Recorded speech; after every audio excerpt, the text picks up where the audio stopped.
Get out of here, someone once told me. And she wasn't being rude or asking me to leave the room. In fact, quite the opposite. She was in fact telling me that she didn't believe the story I was telling her. Get out of here is classic example of a colloquialism, a word, an idiom or a phrase that you wouldn't use in formal speech or writing. They are a very important part of conversations and interactions.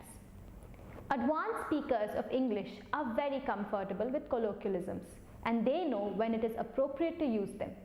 Example, you wouldn't tell your teacher or boss to get out of here, but you might say that to your close friend when he tells you an out-of-this-world story. Are you familiar with any colloquialisms? Are you going nuts trying to think of some? In a typical day at the office, someone might tell you that he can't get his head around the problem, meaning that he can't understand it. Your boss might tell you to act before an issue gets out of hand or out of control. Maybe it's crunch time, a time when everyone is called upon to work extra hard. Maybe you wanted to tell your boss that you don't like working with him and you finally get it out of your system. Be careful how you do that though, or you'll be pounding the pavement or looking for a new job. Now there are so many colloquialisms that it is not often easy to pick them up. I suggest a couple of different ways to pick them up. The first is to read informal writing. A typical paperback novelist, say a Chetan Bhagat or John Grisham, who writes in everyday English, uses a number of colloquialisms.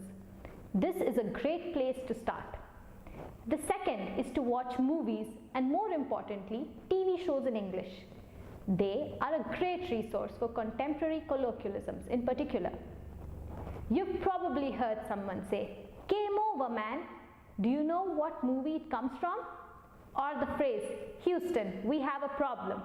Or, "There's no place like home."